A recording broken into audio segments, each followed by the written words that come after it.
Abran por favor la Biblia en Deuteronomio capítulo 6, Deuteronomio 6. Para tener un poquitito de contexto, vamos a hablar desde el verso 4. En el capítulo 5, un poco más de contexto, el libro de Deuteronomio son 3 sermones. 3 sermones.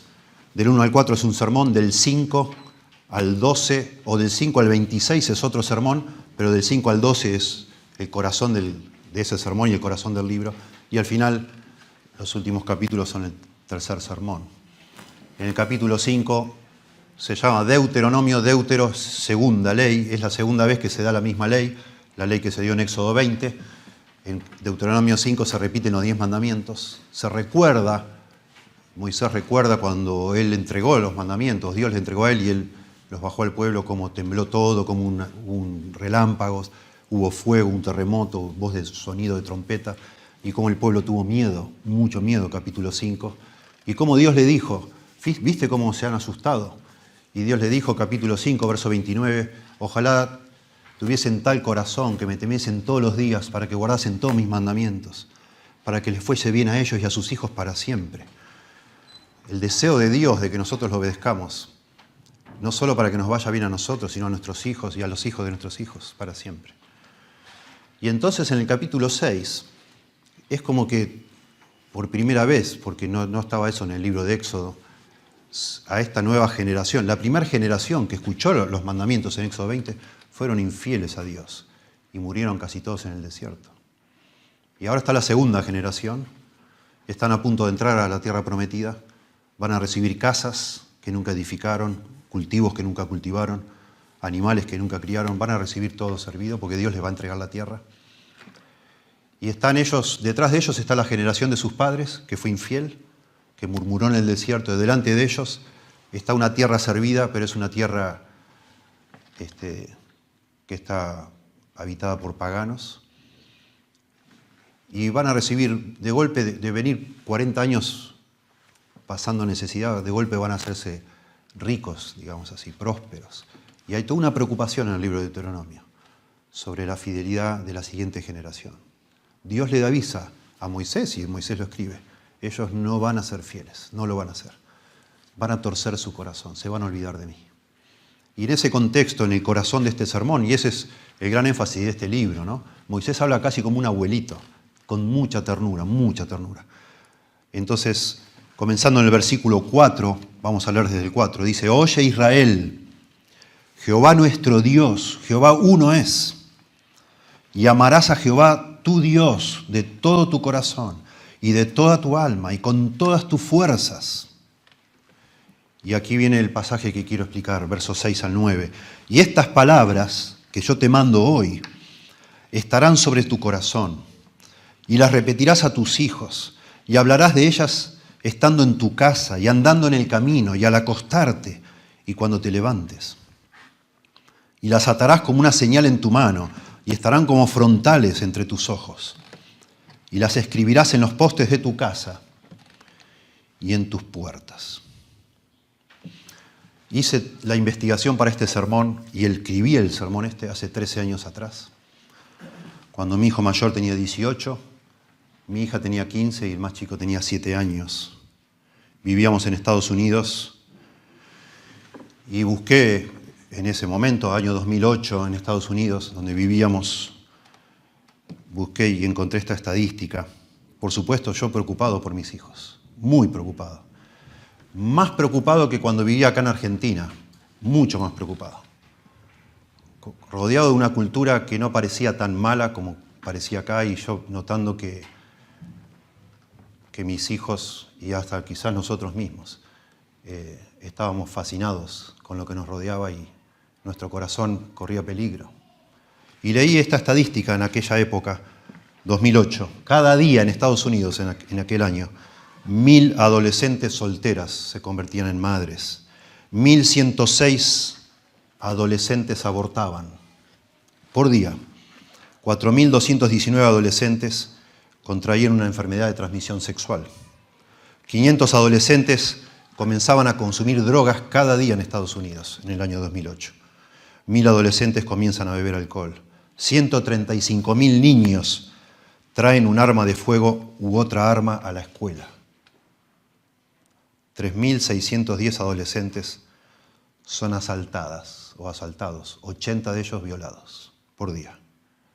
2.200 adolescentes abandonaban la escuela secundaria. 7 niños en el 2008, entre los 10 y los 19 años, eran asesinados por día. 7 menores de edad, menores de 17 años, eran arrestados por asesinato. Y 6 adolescentes se suicidaban por día en el año 2008 en Estados Unidos. Claro, uno prepara un sermón para predicar a otros, pero antes que nada lo prepara uno pensando en uno y la preocupación de uno. Gracias a Dios, después de 13 años, mi hijo mayor tiene 31, mi hija tiene 28 y mi hijo más chico tiene 20. Gracias a Dios, por lo menos por el momento parece que aman al Señor y siguen al Señor. Esa es la preocupación, la misma que yo tenía hace 13 años y aún la tengo porque no se me ha ido. Es la preocupación que tenía Moisés cuando escribió el libro de Deuteronomio. Y ese es el peso que tenía Dios, en definitiva, por su pueblo y que él había rescatado de Egipto, y que ya inmediatamente, caminando por el desierto, enseguida se empezó a notar que ellos no iban a ser fieles a Dios, que no es tan fácil ser fiel a Dios. Y mucho menos transmitir esa fidelidad a la siguiente generación y después a otra y otra. Es un tremendo desafío titánico, enorme. Pero acá está pasando algo que necesitamos comprender para pesar el impacto de este pasaje. Estamos en medio de dos aguas, digamos así. Moisés va a morir al final de este libro. Estos son sermones. En semanas después que dijo esto, va a morir Moisés. Y va a tomar el liderazgo otro hombre llamado Josué, más joven que él, claro. Están a punto de entrar a la tierra prometida, lo cual implicaba un desafío enorme, pero Dios les había prometido que Él les iba a entregar la tierra. Dios iba a ir delante de ellos, Él la iba a conquistar. Ellos no están fabricando espadas, lanzas, no están entrenando con la onda, no están haciendo eso. Están escuchando sermones antes de pasar a la tierra prometida, porque el punto acá no es si iban a ser capaces o no de tener una mejor estrategia militar para conquistar la tierra, sino si iban a ser fieles o no. Ese es el gran punto en este momento de la historia bíblica. No es otra cosa, es la fidelidad a Dios. Y se suma algo que es también notable, que ya sabemos, y sabía el pueblo, que ya esos milagros diarios que estaban experimentando ya no iban a pasar más. Todos los días los seguía, dice en el libro de Éxodo, una columna de humo o una nube que los protegía del calor, y de noche una columna de fuego. Comían todos los días del maná, que era un milagro diario. Dios proveía para ellos el maná diario. A veces sacaban agua de la roca, de rocas en el desierto, milagros de Dios. Comieron codornices. Permanentemente estaban viendo la mano de Dios. Vieron el monte Sinaí humear, temblar. Vieron la tierra abrirse en algunas oportunidades para castigos directos de Dios. Pero eso ya no iba a pasar más. Es decir, a partir de ahora, la fe de este pueblo, el pueblo de Dios, no se iba a basar en milagros cotidianos, digamos así, sino en un libro. Eso nos explica también en Deuteronomio al final. Ellos iban a alimentar su fe por lo que estuviera escrito en un libro. Eso implicaba un cambio tremendo, enorme. Y más sabiendo que la mayoría de la gente no sabía leer. Casi nadie sabía leer. Quizás solo Moisés sabía leer de todo ese grupo, porque él fue educado en el palacio de Faraón. Nadie sabía leer.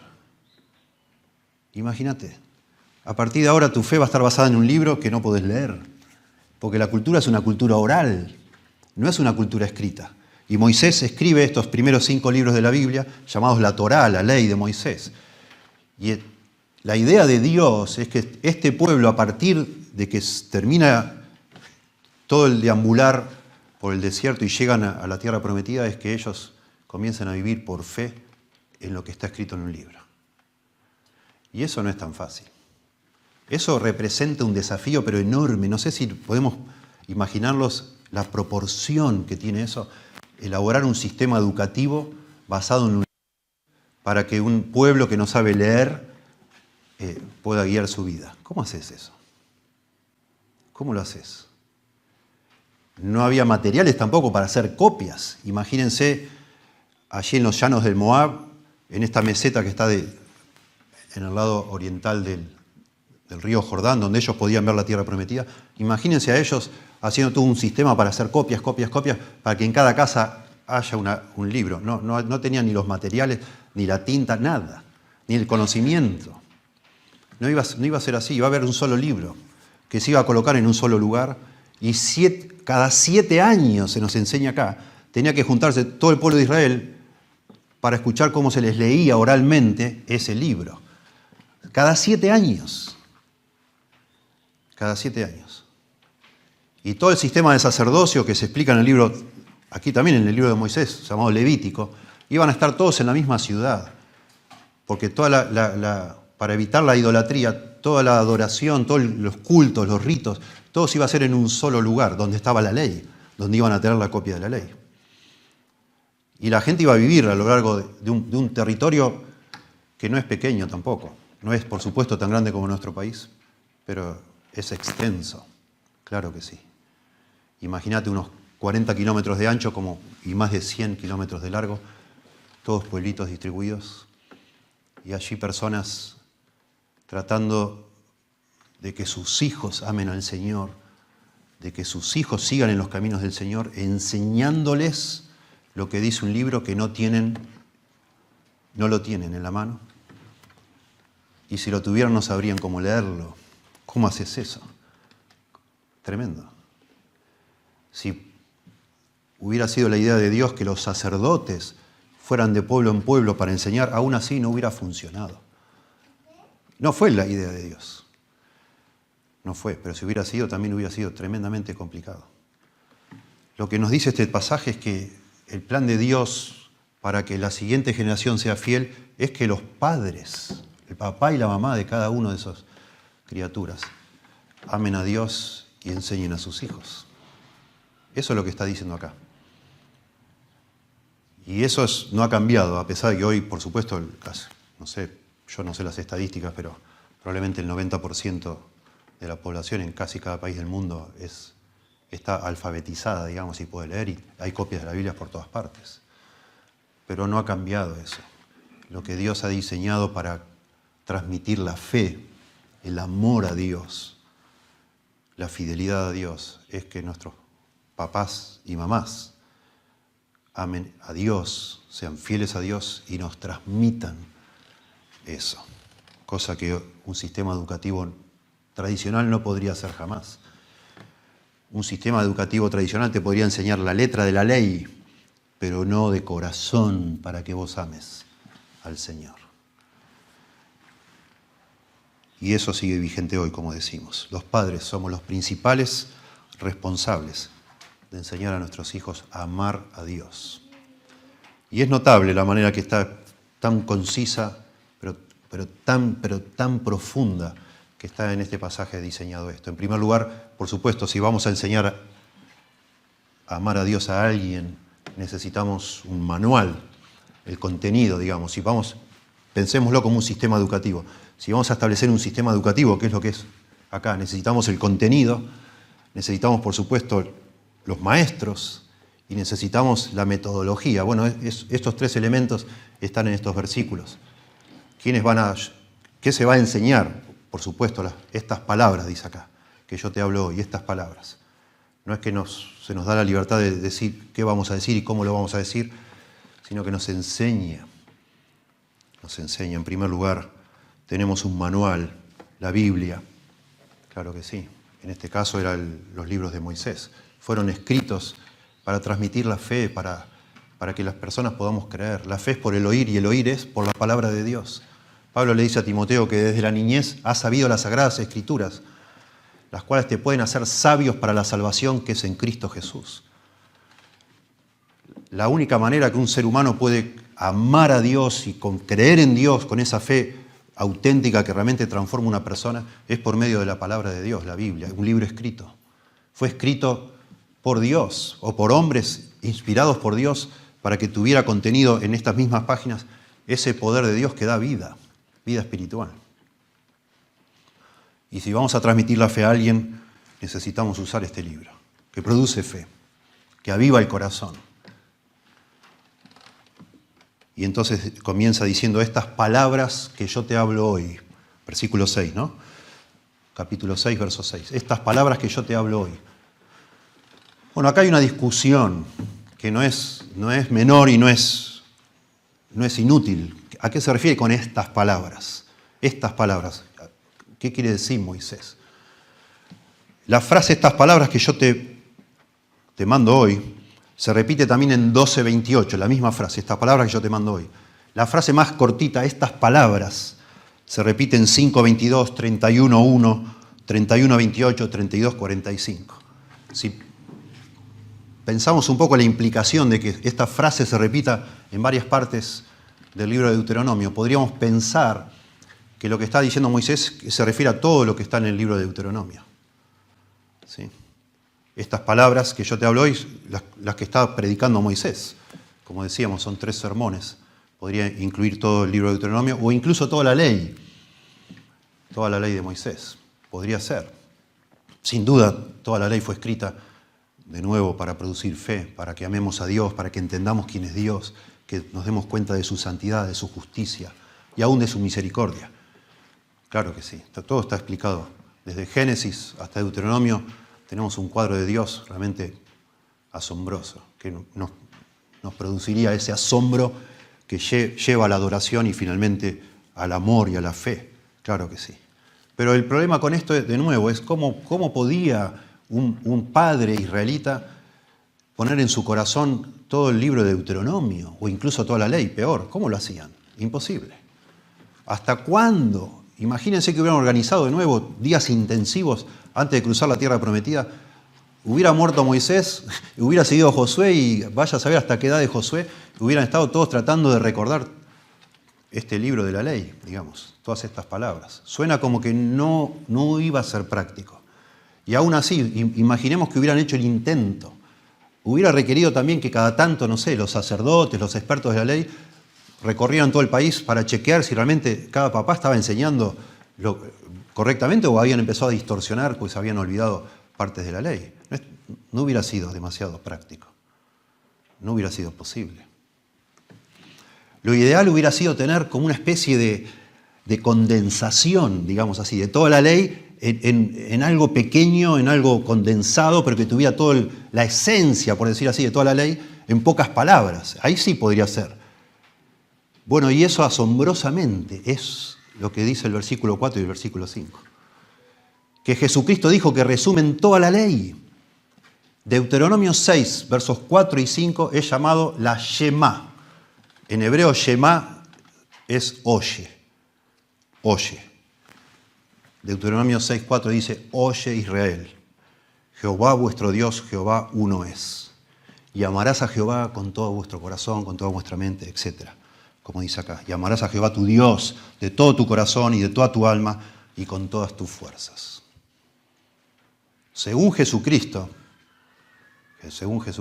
toda la ley se resume en este pasaje. Qué interesante, demasiado interesante, que justo después que Moisés declara, digamos así, el resumen de toda la ley en una frase que sí se puede memorizar y sí se puede guardar en el corazón, diga, bueno, estas palabras son las que quiero que enseñes a tus hijos todos los días de tu vida. Porque eso sí, en una cultura oral sí se podía, sin equivocación, sí se podía tener y enseñar y machacar y repetir, porque eso resume absolutamente todo, todo. Precioso, maravilloso. Dice, solo para que tengan la referencia, los que anotan, Mateo 22, 37, dice Jesús, este es el primer y más grande mandamiento, la Shema. Maravilloso. No tenemos tiempo de analizarlo porque queremos desmenuzar todo lo que sigue, pero realmente es precioso y vale la pena que algún día lo estudiemos en detalle. Oye Israel, Jehová vuestro Dios, Jehová uno es. Ahí la palabra para uno da la idea de que es único. Jehová es único. No hay nadie como Jehová. Ustedes van a ir a poseer una tierra donde hay un montón de dioses. Nada que ver. Nada que ver. Ni a la uña del pie le llega. Nada que ver. Jehová, vuestro Dios, Jehová, es único. Es único. Y por eso Lo tienen que amar de todo corazón, con toda tu fuerza, con toda tu mente. Porque es único, no hay como Él. Es el verdadero, es el único Dios. Los demás no son dioses, son inventos. Son falsificaciones para engañar a las personas, para distraerlas y alejarlas del único Dios que existe, que es Dios. Yahweh, en hebreo, Yahweh. Oye Israel, Jehová vuestro Dios Yahweh es el único que hay, es único. Entonces ámenlo de todo corazón, con todas tus fuerzas, con toda tu mente. En otras palabras, Él merece toda vuestra lealtad. Eso es lo que es. El Dios de ustedes que les sacó de Egipto, que los compró, siendo ustedes, o nosotros, diría Moisés, un pueblo insignificante, inmerecedor de nada. ¿Quiénes somos nosotros? Lo explica bien el capítulo 7 de Deuteronomio. Eso. No somos nada. Pero ese Dios, el único que existe, el que es único, un día vino y nos rescató, nos hizo su pueblo. Entonces seamos leales a Él. De toda nuestra vida, con todo nuestro corazón, con toda nuestra fuerza, todos nuestros pensamientos, todo para ese Dios. Eso debe ser. Y eso, según Jesús, resume toda la ley, toda.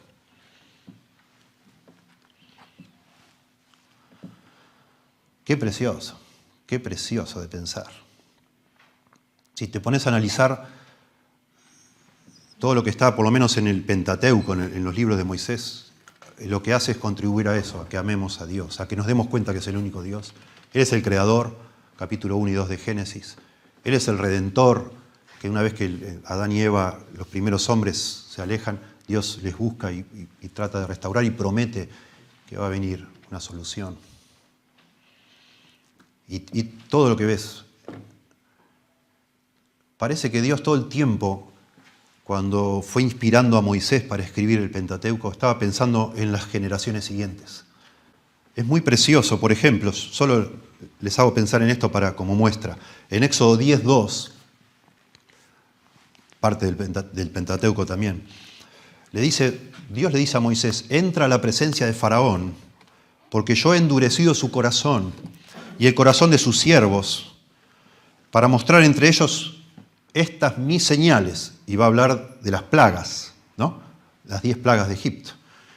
Verso 2, Éxodo 10:2, y para que cuentes a tus hijos y a tus nietos las cosas que yo hice en Egipto y mis señales que hice entre ellos, para que sepáis que yo soy Jehová.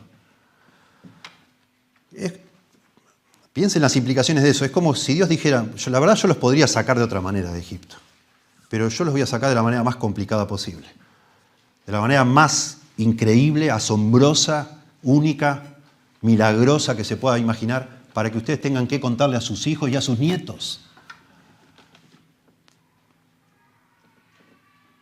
Y claro que tenemos, y claro que uno abre la Biblia, porque Dios no cambia, Dios es el mismo ayer, hoy y por los siglos.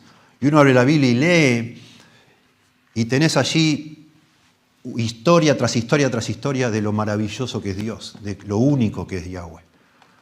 Y son historias que están de tal manera escritas que sentás a tus hijos, a tus nietos, y los tenés a todos con la boca abierta, asombrándose, pensando a cualquier edad que tengan en lo maravilloso que es Dios. Y qué maravilloso y valioso, qué apropiado es que un ser humano sea leal a ese Dios. Es el único, único. Para eso fue escrito la Biblia, para producir esa fe. Pero está escrito de una manera, diría Martín Lutero, que habló de esto, que llamado la perspicuidad de las Escrituras, el hecho de que es tan fácil de entender la Biblia. Lutero decía, la Biblia es tan fácil de entender que humilla a la gente intelectual. La desprecian como poca cosa, porque un niño la puede entender. Claro, hay cosas difíciles, claro que sí, todos sabemos que sí, pero un niño puede entender que hay un creador. Un niño puede entender que somos pecadores, que no podemos cumplir con todo lo que Dios exige. Y también puede entender que ese Dios, que tiene derecho a matarnos y tiene el poder para hacerlo en cualquier instante, no lo ha hecho y es grande en misericordia, lento para la ira y grande en misericordia, que perdona el pecado, la iniquidad y la maldad. Y bueno, ni hablar cuando llegás al Nuevo Testamento, ni hablar, no, ni hablar. Es un tesoro la Biblia, un tesoro, no se te acaba nunca. de transmitir, de enseñar, para que amemos a Dios con toda la fuerza, toda la mente y todo el corazón. Pero acá entonces se concentra claramente hasta que todos tuvieran la capacidad de leer, y sí lo hicieron. El pueblo de Israel se caracteriza, es el llamado el pueblo del libro. Tremendo cuando nos cuenta un filósofo judío, Spinoza, incrédulo, pero un filósofo judío, dice que cuando invadieron los romanos Jerusalén y destruyeron el templo y fueron a ver los tesoros, se supone que en el templo, en el lugar más reservado del templo, iban a tener los tesoros más valiosos. Y abrieron el arca. ¿Y qué había dentro del arca? Un libro. Un libro. Un libro. Ese es el tesoro de la nación de Israel, un libro. Porque en ese libro se habla de Dios. Y el pueblo de Israel fue y será siempre el pueblo del libro. Y llegó un momento donde, claro, todos podían leerlo. Y enseñaban sistemáticamente, por eso Timoteo desde la niñez, y estaba usando la palabra que se refiere desde los 5 años, Timoteo. Vos has sabido las Sagradas Escrituras, porque a esa edad ya les empezaban a enseñar para poder leer las Escrituras. Porque así uno aprende y conoce a Dios. Entonces, para transmitir la fidelidad, la fe a nuestros hijos, el amor a Dios, necesitamos las Escrituras, por supuesto. Bueno, cuanto más sepamos las Escrituras, mejor. Claro que sí. Pero básicamente lo que necesitamos saber es que Jehová es único y que Él reclama toda nuestra lealtad. Y eso es lo que debemos enseñar a nuestros hijos. Dios es único, Yahweh es único, nuestro Dios es único, Jesucristo es único. Y Él vino acá vino a darlo todo para que nosotros le entreguemos a Él todo, nuestro corazón. En segundo lugar, se nos enseña acá no solo el contenido de lo que debemos enseñar, sino cómo debemos ser nosotros los maestros, los papás y las mamás. Y dice acá, capítulo 6, verso 6, y estas palabras que yo te hablo hoy estarán sobre tu corazón. Y esto es clave, quizás es lo más clave de todo lo que a partir del verso 6 hasta el 9 se está diciendo. Por supuesto, es clave versículo 4 y 5. Jehová es único, Él demanda toda nuestra lealtad. Pero nosotros, los transmisores de esta preciosa verdad, no podemos descuidar que para ser realmente eficientes, efectivos en transmitir la fidelidad, antes que nada, esas palabras deben de estar en nuestro corazón. En nuestro corazón. Antes de yo poder transmitir algo a mi hijo, pasión, amor por Dios, fidelidad a Dios, yo tengo que estar apasionado por Dios. Yo tengo que amar a Dios. Mi hijo se da cuenta si lo que le estoy enseñando es solo una teoría, ¿no? Si yo realmente amo al Señor y si yo realmente estoy dispuesto a ser fiel a ese Señor que yo quiero que Él abrace y ame de todo corazón. Esta palabra estarán es un imperativo en una cadena de muchos imperativos. Oye, imperativo, amarás, imperativo, estarán, imperativo, las repetirás, hablarás, las atarás, estarán de nuevo y las escribirás. Todo una serie de imperativos. Y la gran pregunta que nos debemos hacer, porque todos tienen la misma fuerza, ¿cuál habrá sido la intención de Moisés? Que todas estas órdenes sean simultáneas o consecutivas. Consecutivo sería, por ejemplo, divide y reinarás. Primero dividí, después reinás. Eso sería consecutivo. Simultáneo sería, por ejemplo, decir comé y bebé. Lo haces simultáneamente, las dos cosas. Y bueno, hay una discusión acá. Esto es un tema, este es un pasaje muy, pero muy estudiado. Yo he consultado eruditos judíos. Imagínense, los judíos, lo que han estudiado esto. Y discuten ellos. ¿Qué habrá querido decir Moisés? ¿Qué es esto? Va primero uno, después otro, después otro, después otro. Y muchos de ellos dicen, no, esto es consecutivo. ¿Qué sería? Primero tenemos que amar a Dios. Y si amamos a Dios, vamos a hablar de Dios y vamos a enseñar de Dios y vamos a transformar a nuestros hijos, a nuestras ciudades y a nuestro pueblo. Vamos a ver en un momento que la última palabra del versículo 9, cuando dice y tus puertas, se refieren no a las puertas de una casa, sino a los tremendos portones que tenían las ciudades. O sea, ya está en la comunidad. Comienza en la casa y termina en la comunidad. Sin embargo, sería un problema porque sería único en la Biblia este énfasis. En ningún momento en la Biblia la consecuencia de amar a Dios sea enseñar algo a otros. No. siempre es el que ama, la consecuencia es que obedece, no que enseña, sino que obedece. Ustedes saben, les digo, solo en el Nuevo Testamento, ¿no? Juan capítulo 14, verso 21, Jesús dice, el que tiene mis mandamientos y los guarda, este es el que me ama. Juan 14, 23, el que me ama, mi palabra guardará. Primera Juan 5, 3, pues este es el amor a Dios, que guardemos sus mandamientos. Yo, de nuevo, volviendo para atrás, creo que la razón de conectar la Shemá, amar a Dios con toda la mente, la fuerza y el corazón, con este tema de enseñar, es justamente un tema práctico. En una cultura oral llena de analfabetos, no es que si amás a Dios vas a enseñar, sino que lo que tenés que enseñar es a amar a Dios. Eso es lo que tenés que enseñar. Te estoy dando primero el contenido de lo que tenés que enseñar y después cómo lo tenés que enseñar. No que si amás a Dios vas a enseñar.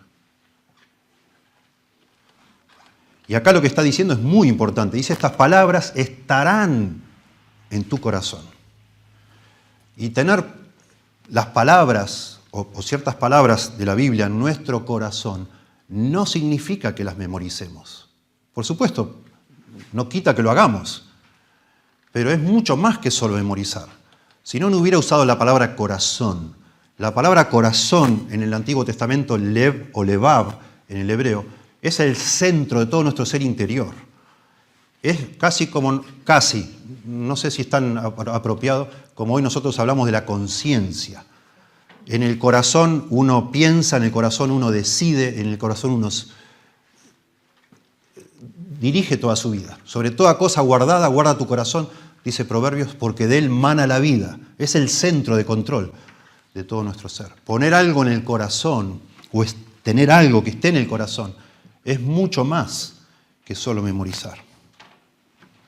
De alguna manera es dejar que esas palabras sean las que dirijan y controlen nuestro corazón o nuestra vida. Qué precioso que ya nos explicó hoy Jonathan cuando empezamos este servicio. Nos habló del nuevo pacto, porque el gran problema termina justamente en Deuteronomio capítulo 29 y capítulo 30, lamentándose Moisés que el pueblo no tiene ese corazón. ¿Quién diera, Deuteronomio 5:29, que tuvieran tal corazón, que me temiesen todos los días, para que guardasen todos mis mandamientos, etcétera? Y se nos promete justamente en el nuevo pacto que Dios iba a escribir su ley en nuestros corazones. Ellos tenían la ley escrita en tablas de piedra, que son las que estaban adentro del arca que yo mencioné, los 10 mandamientos. Pero ahora los papás debían escribir de alguna forma, poner ya no en libros o en piedras, sino en su propio corazón estas palabras. Y algún día Dios iba a hacer eso en lo que se llama el nuevo pacto.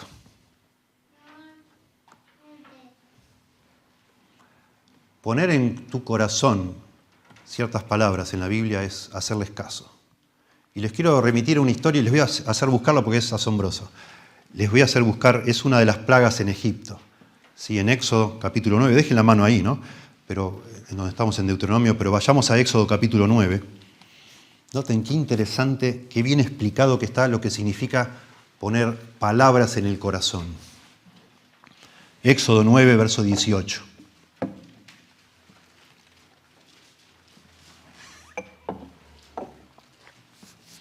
Dice aquí que mañana, a estas horas, yo haré llover granizo muy pesado, cual nunca hubo en Egipto, desde el día que se fundó hasta ahora. Envía pues a recoger tu ganado, esto es clave, envía pues a recoger tu ganado y todo lo que tienes en el campo, porque todo hombre o animal que se halle en el campo y no sea recogido a casa, el granizo caerá sobre él y morirá. Verso 20, Éxodo 9:20. De los siervos de Faraón, el que tuvo temor de la palabra de Jehová hizo huir sus criados y su ganado a casa. Verso 21. Mas el que no puso en su corazón la palabra de Jehová, dejó sus criados y sus ganados en el campo. Y por supuesto murieron todos. Pero noten, el que no puso en su corazón la palabra de Jehová. ¿Qué sería? Exactamente lo contrario que dice el verso 20.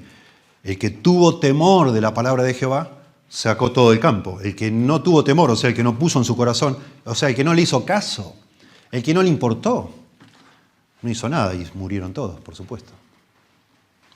Poner palabras de Dios en nuestro corazón es hacerles caso, es internalizar eso, es realmente tomar nota y obedecer eso, creer lo que dice y hacerlo parte de nuestra vida. Y esto es muy importante, demasiado importante, para que los padres efectivamente transmitan fidelidad a Dios, fe en Dios, amor a Dios. Ellos tienen que ser sinceros. De eso habla acá. Estas palabras estarán en tu corazón. Tenés que ser sincero. Si no, no vas a transmitir nada. Si vos no hacés, tu hijo no lo va a hacer. Si vos no tenés temor, tu hijo no lo va a tener. Si vos no amás a Dios de todo corazón, ¿cómo pretendés enseñar a tu hijo a amar a Dios? Es que en realidad en eso reside el genio de todo este sistema. Porque un maestro no le puede enseñar, un maestro puede enseñar información, pero un padre o una madre es el que enseña, le da su corazón a su hijo. ¿Cómo vas a enseñar a amar en un sistema educativo con libros y manuales? No, tiene que ser en carne viva, digamos. Una persona que encarna en su vida lo que está tratando de enseñar. Si no, no lo puedes enseñar. ¿Cómo lo vas a hacer? Y es tan importante, pero tan importante. Yo entiendo que es abrumador todo esto y lo dijimos al principio. Nos preocupa mucho ser padres y ser buenos padres. Pero en la Biblia lo simplifica todo bastante, lo cual no quiere decir que no sea difícil. Pero sea auténtico, sea genuino, sincero. Esa es la clave de todo y debe ser así, si no es todo cartón pintado, digamos. Le estoy enseñando algo a mi hijo, pero yo no lo creo del todo. Y quiero que él lo crea. ¿Cómo lo va a creer si yo no? Él se da cuenta quién soy yo. Si él me conoce, vivo todos los días con él. Me ve todo el tiempo. Tremendo. Que seamos sinceros en nuestra devoción a Dios. Entonces sí vamos a poder enseñar devoción a Dios a otros. Y esto es una buena noticia. Por un lado es una buena noticia. No necesitamos tener un doctorado, un máster, ser unos genios acá de saber griego y hebreo y explicar la Biblia de una manera genial. De pronto no, ni siquiera la primaria tenés, pero amás a Dios. Y podés transmitir amor a Dios. Maravilloso. Pero claro, requiere sinceridad, que es lo que a veces no tenemos, lamentablemente.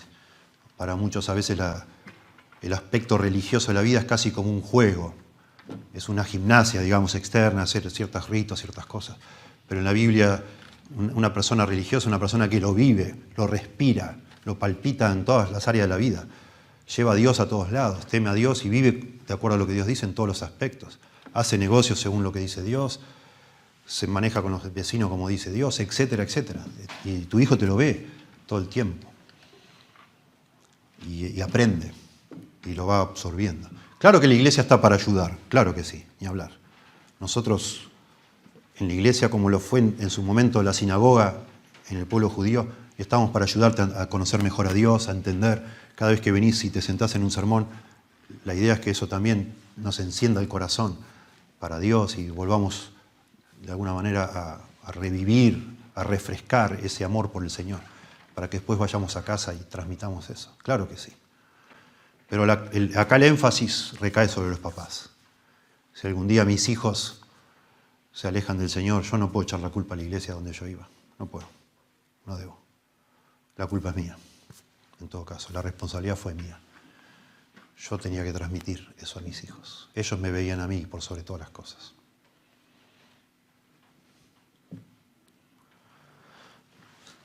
No puedo dejar de pensar en la frase tan famosa de Agustín que decía, ama a Dios y haz lo que quieras. Que es casi lo mismo que dice la Shemá, ¿no? Resumiendo todo, si yo amo a Dios, todo lo que haga va a estar afectado por ese amor a Dios y va a estar bien. Ama a Dios y haz lo que quieras. Ama a Dios y haz lo que quieras. Suena, si lo analizamos bien, hasta suena obvio. obvio que si yo le quiero enseñar a mi hijo a amar a Dios, yo tengo que amar a Dios. Y eso es lo que está diciendo este pasaje. Estas palabras que yo te hablo hoy, versículos 4 y 5, estarán sobre tu corazón. Las harás parte de tu vida. Vas a tener que ser sincero, genuino. Y entonces sí. Y ahora empieza entonces a hablarnos del método, ¿sí? El manual es la Biblia, ¿sí? Los maestros, por decir así, o la calidad de los maestros tiene que ser la sinceridad en su amor a Dios, a una verdadera fe, una fe no fingida, dice Pablo de Timoteo, ¿sí? Un amor inalterable a las cosas de Dios. Y entonces, en tercer lugar, podemos pensar en un método, cómo transmitimos eso. Y acá lo que dice, ¿no? Versos 7 hasta el final, hasta el 9, dice, y las repetirás a tus hijos, y hablarás de ellas estando en tu casa, y andando en el camino, por el camino, y al acostarte y cuando te levantes, y las atarás como una señal en tu mano, y estarán como frontales entre tus ojos, y las escribirás en los postes de tu casa y en tus puertas. Bueno, aquí hay una serie de pasos, también todos en forma de órdenes. En primer lugar, hablando de este método, digamos así, método didáctico, pedagógico. En primer lugar, habla de la repetición. Repetición. Recuerden que siempre estamos hablando de la Shema, que es algo conciso. Las machacarás, machacarás, machacarás. Dice, y las repetirás a tus hijos y hablarás de ellas.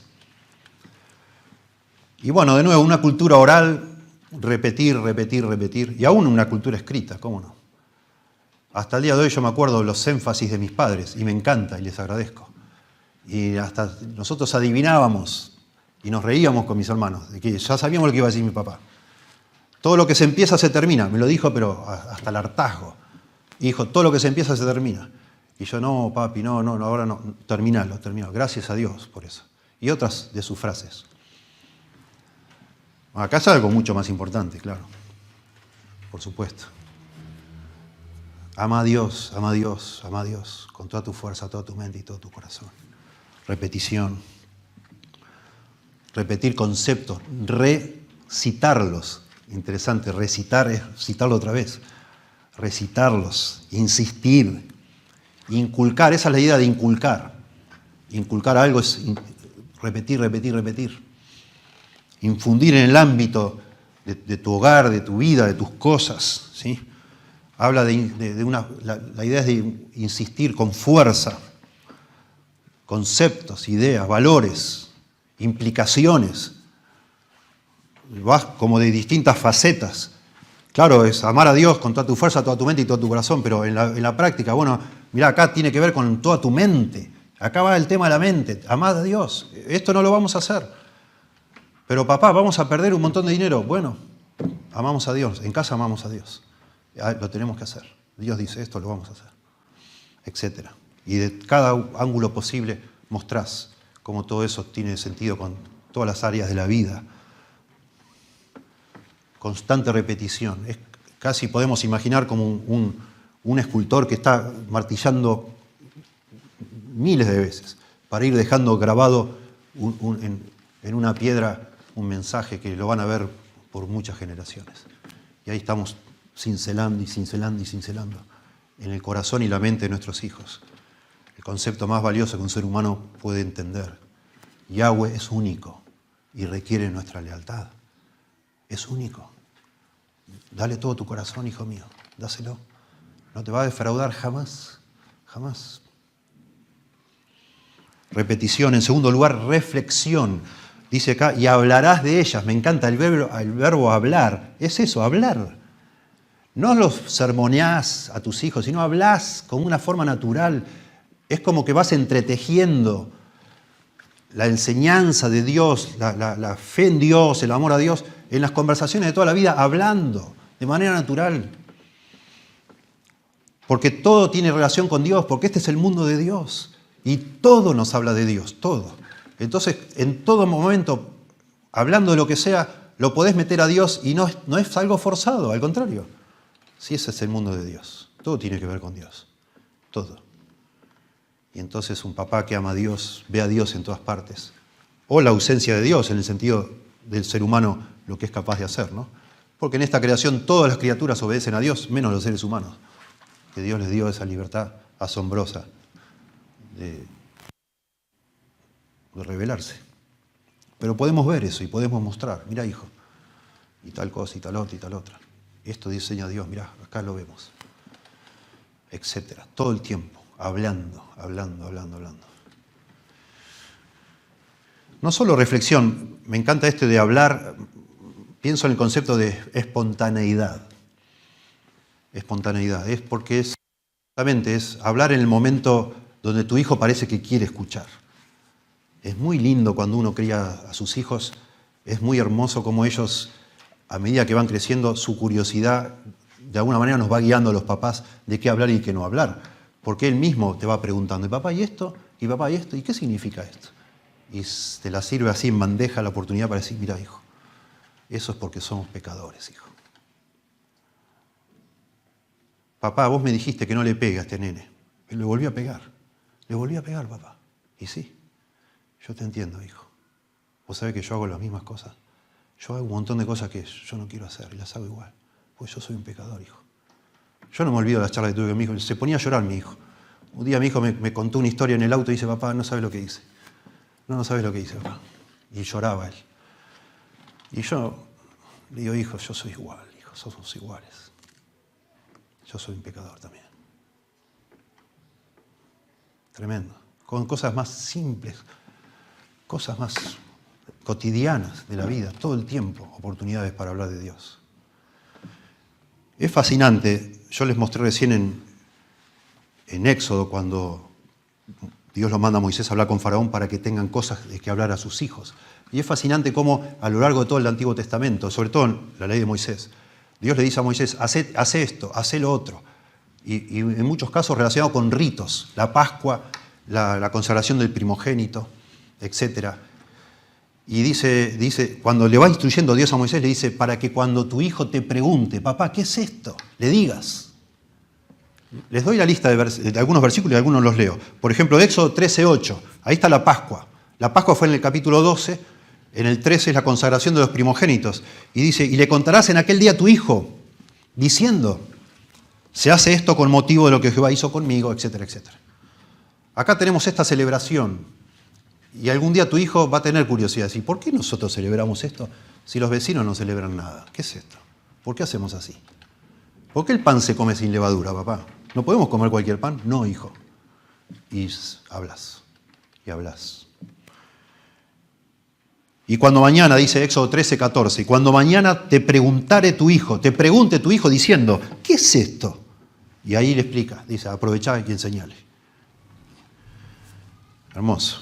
Deuteronomio 6, acá mismo, en el capítulo donde estamos, verso 20. Mañana cuando te preguntare tu hijo diciendo, ¿qué significan los testimonios y estatutos, decretos, etcétera, etcétera? Y ahí metete, mandale. A esto no me refiero con espontaneidad. Claro que está lleno de oportunidades, nuestra vida cotidiana para hablar de Dios y conectar todo con Dios y ayudar a nuestros hijos a ver que este es el mundo de Dios. Y vivir en contra de lo que Dios dice es la cosa más necia que hay. Y hay consecuencias. Y todo lo que el hombre sembrar, eso también segará. Y el camino de los transgresores es duro, hijo, es duro. Mirá, papá, las consecuencias que está sufriendo por no haber hecho caso. Mirá. Porque hay también oportunidades, muchísimas, para enseñar a nuestros hijos de nuestra propia torpeza y dureza de corazón. Claro que sí. En cuarto lugar, saturación. Repetición, reflexión, espontaneidad, saturación. Dice, estando en tu casa y andando por el camino y al acostarte y cuando te levantes. Versículo 7. Lamentablemente los judíos tomaron esto de manera literal. Y entonces hicieron oraciones matutinas y oraciones vespertinas. Oraciones para levantarse, oraciones para acostarse. Como si fuera literal que le está diciendo esto. Que tenés que hablar a la mañana y a la tarde. Acá dice, estando en tu casa y andando por el camino, y al acostarte, y cuando te levantes. Esto es un recurso literario que se llama merismo, que toma dos extremos de un asunto, los menciona para abarcar todo lo que está entre medio.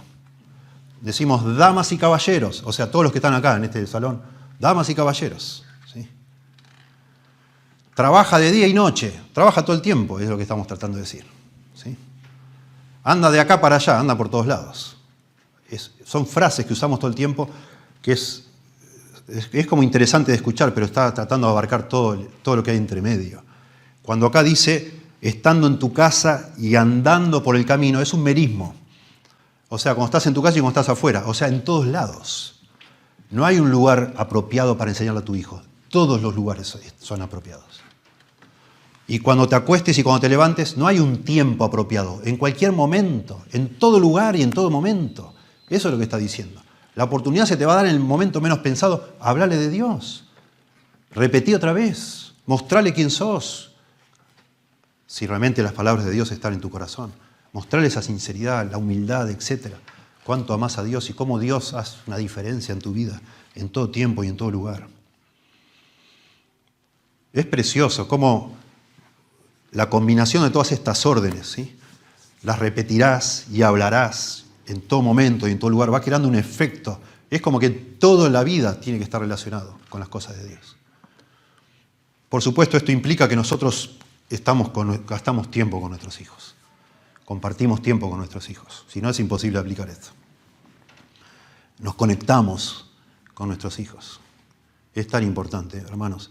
Yo no quiero decir cosas, a lo mejor que alguno piensa que lo digo especialmente por alguno de ustedes, pero déjenme decir en general lo que nosotros hemos visto en nuestra vida, gente preciosa, gente que lleva a su hijo a guitarra y lo saca de ahí, lo lleva a danza y después lo lleva a tenis y a esto y lo otro y hace buceo no sé qué y no sé cuánto y le contrató el profesor de química para que vaya aprendiendo la tabla periódica para cuando ya vaya a la secundaria y qué sé yo y va de un museo y va a otro y conocemos gente así, increíble las pilas, increíble.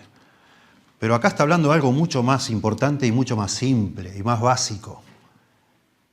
A veces nosotros sin querer compramos lo que el mundo nos vende, ¿no? De lo que es el éxito, para que tu hijo sepa de todo y bueno, la verdad que tengamos cuidado. Puedes tener tu hijo que termine, no sé, qué sé yo, a los 22 años tiene una beca en Harvard por todo lo que ya, el terreno que vos le hiciste ganar en toda su adolescencia. Pero ¿de qué sirve eso? Como recién cantábamos, ¿no? Prefiero a Cristo que fama mundial, que todo. Lo que es. Y tu hijo al final, la verdad es excelente porque aprendió desde chiquito tantas cosas, es increíble. Todo lo que sabe, las destrezas, tremendo. Pero no tiene a Cristo. No ama al Señor. No va a ser capaz de tener un matrimonio a lo mejor estable porque nunca aprendió los principios de Dios, nada. No va a ser feliz, como tantas personas que conocemos. No sé, se me ocurre en este momento Michael Phelps, no sé la cantidad de medallas de oro que tiene, lucha cada día con la depresión y hasta ahora dice que no se ha suicidado porque su esposa lo tiene entre algodones, pero tiene pensamientos suicidas. Y es la persona que más medallas de oro ha ganado en la natación, es el ícono de la natación hoy en día, es él. ¿Y qué onda? Ejemplo, ¿verdad? Ejemplo. Qué necesario es nosotros gastar tiempo con nuestros hijos, para que en ese tiempo, no tan planeado, es algo espontáneo, informal, surjan esas conversaciones en donde uno entonces puede darle un pedacito de su corazón, y después otro pedacito, y otro, y otro, y otro, y al final te das cuenta que tu hijo ama al Señor, porque el Espíritu Santo obviamente vino y obró, pero nosotros, esta tensión que nunca la vamos a resolver entre mi responsabilidad y la soberanía de Dios, no nos exime de responsabilidad. Claro que Dios tiene que orar para que alguien lo ame. Es algo de Dios, la salvación es del Señor. Pero yo hago todo lo que puedo y lo debo hacer.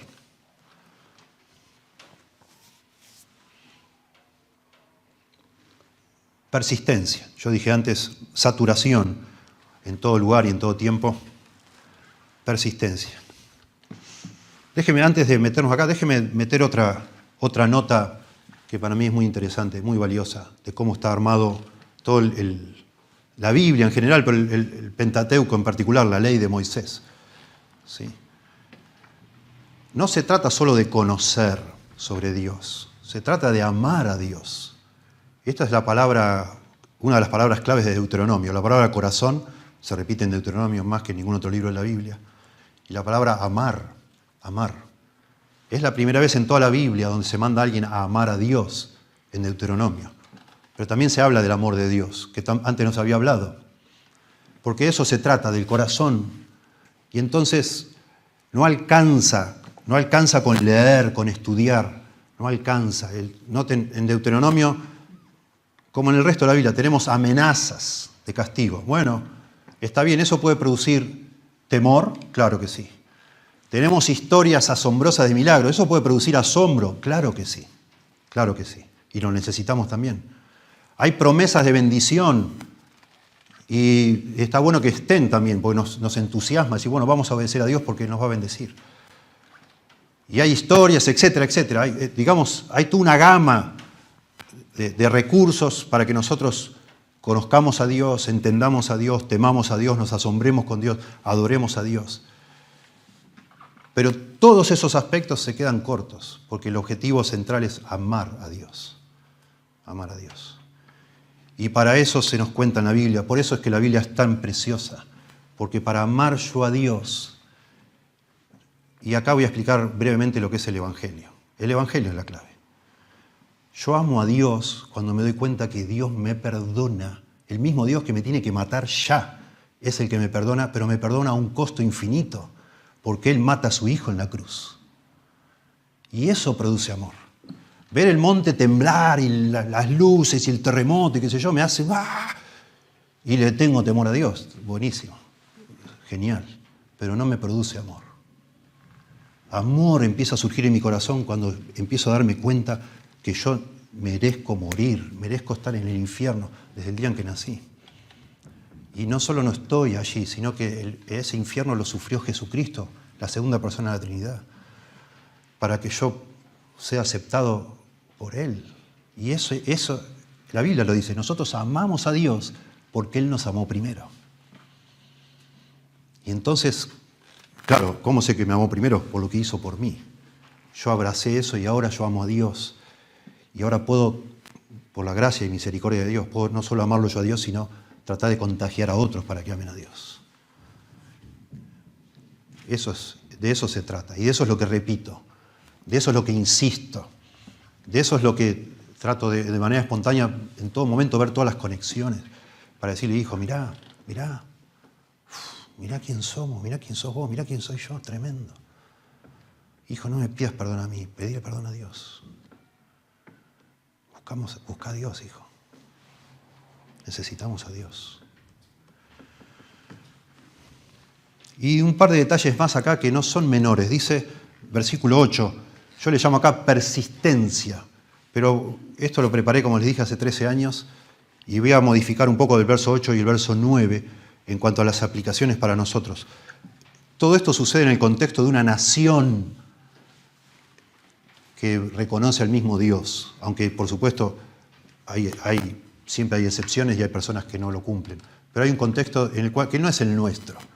Nosotros acá estamos tratando de amar a Dios y que amen nuestros hijos en medio de una nación pagana, de un contexto pagano, completamente pagano, de burlas, etc.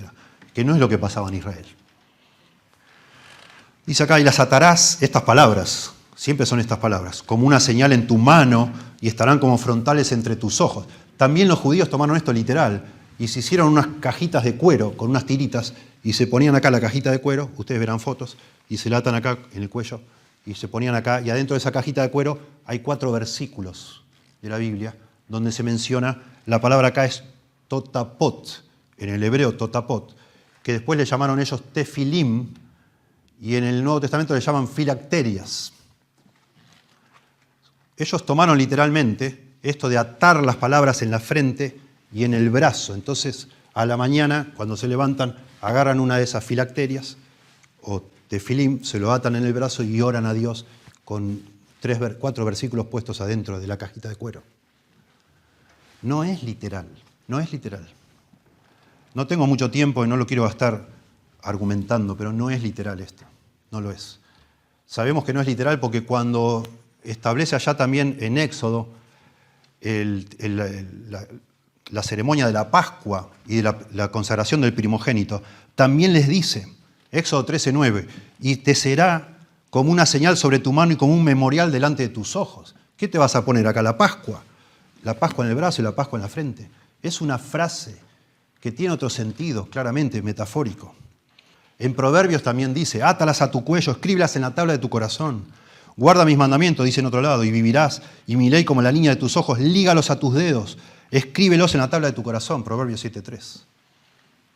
Lo que está hablando de atarse en el brazo o en la frente es tenerlo todo el tiempo presente, simbólicamente. Cuando te lo pones acá es que todo el tiempo pensá en eso. Este es el mundo de Dios.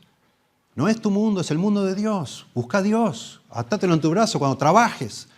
Cuando estés haciendo algo, haces todo para Dios. Acá lo tenés, pero no literalmente.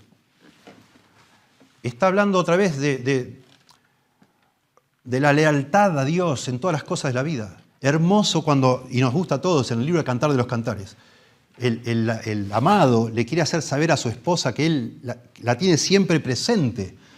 Y dice, ponme como un sello sobre tu corazón, como una marca sobre tu brazo.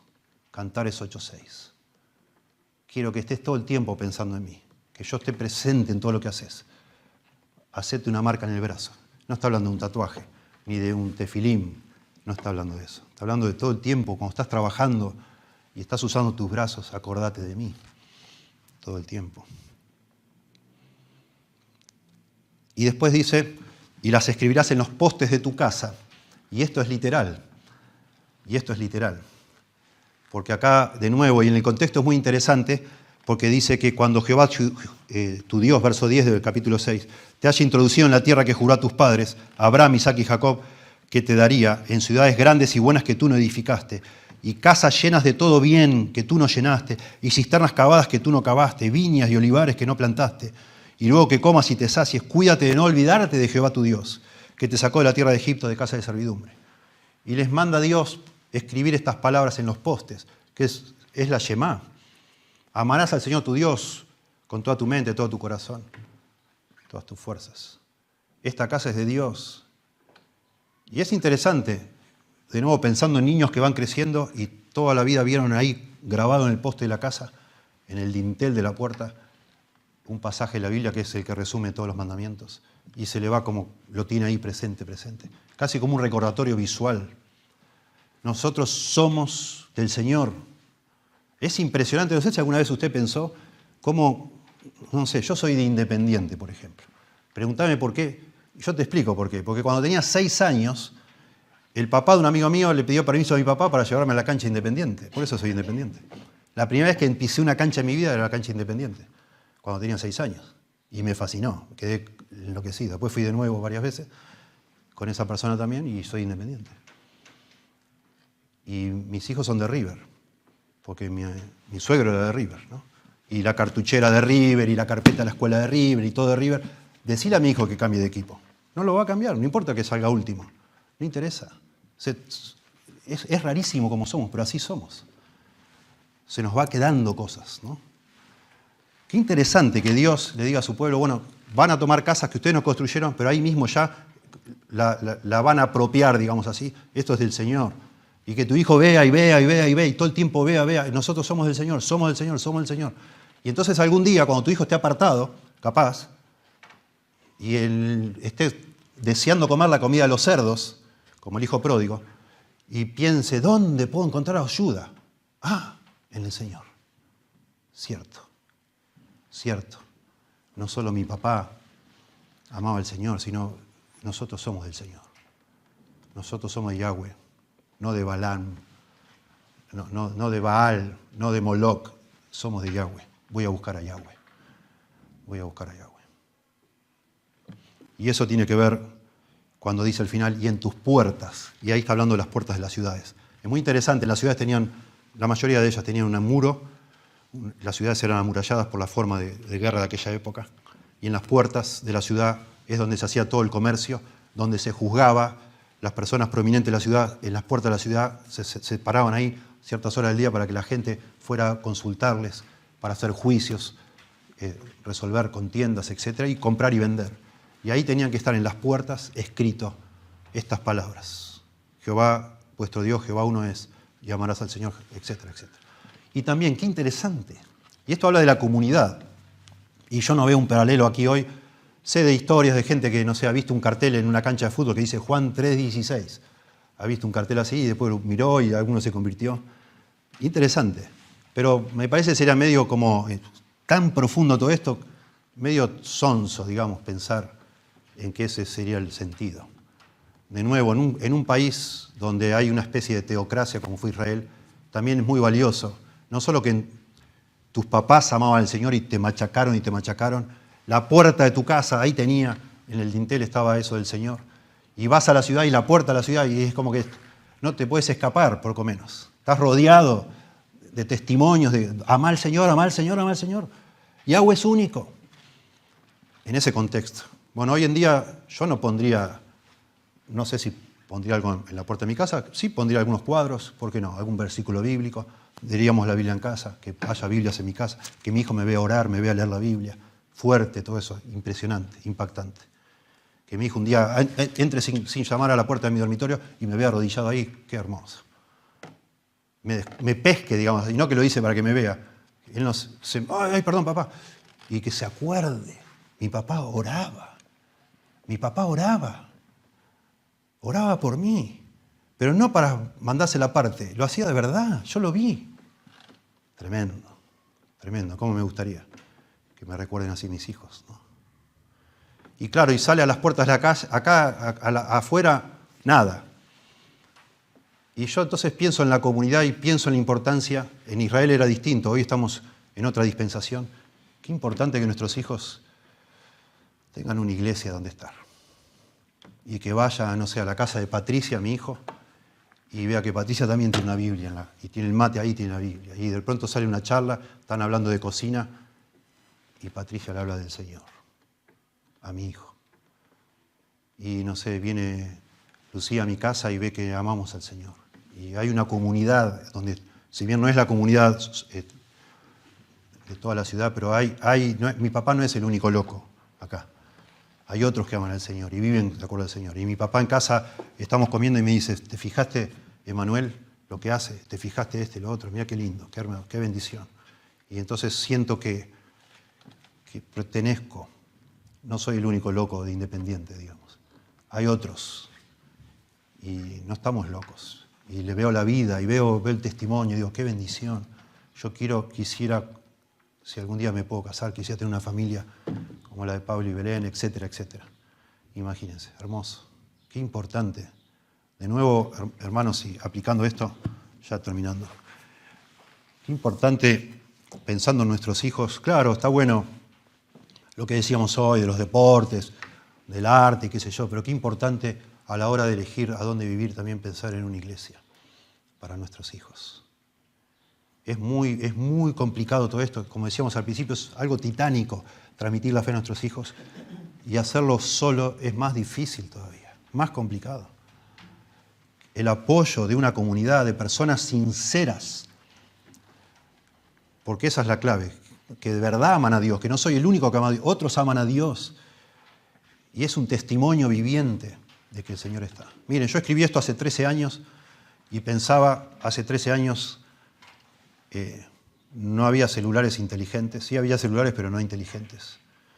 No había videos por streaming, no había videos on demand como hay ahora, no había Facebook, no había un montón de cosas que hoy hay. Hoy hay de todo, ustedes saben, Instagram, Facebook, Twitch, no sé qué, Twitter, TikTok, no sé qué, no sé cuánto. Nuestros hijos, la mente de nuestros hijos está completamente bombardeada por un montón de estímulos, de distracciones de las cosas de Dios. Y el corazón de nuestros hijos está en peligro, claro que sí. Es casi en este mar de información y de estímulos y de imágenes, porque esto termina hablando de imágenes acá, ¿no? En los postes, en la puerta de la ciudad, imágenes. Las imágenes que bombardean a nosotros mismos casi no tienen nada que ver con Dios. Nosotros adultos tenemos que hacer un esfuerzo para no diluirnos en toda la presión de este mundo que nos está ahogando. Imagínense nuestros hijos. Esto es más pertinente que nunca, de que nosotros veamos la forma de introducir en nuestra agenda, de estar con nuestros hijos, de gastar tiempo con nuestros hijos y ser intencionales en sacar el tema y hablar de nuestro Dios. Y de nuevo, en este mundo en el que estamos, más que nunca yo creo, es importante pertenecer a una iglesia donde no es todo ceremonias, huecos, vacíos, sino que hay realmente una intención de buscar a Dios y amarle de todo corazón. Que el Señor nos ayude, hermanos. Y por supuesto, acá hay papás que ya se nos pasó la época clave a que se refiere este versículo. No dejemos de orar por nuestros hijos. Que el Señor traiga a la memoria, si es que pudimos sembrar algo en sus corazones, eso, y que los traiga a la fe y que Dios obre. Oremos. Y bueno, si tenés hijos chicos, ni hablar, ¿no? Oremos. Hemos traducido un libro muy lindo de hace más de 200 años, Consejos para Padres se llama, de un hombre llamado J.C. Ryle. Lo hicimos en audiobook. Lo vamos a subir al sitio de la iglesia esta semana y después les paso el link.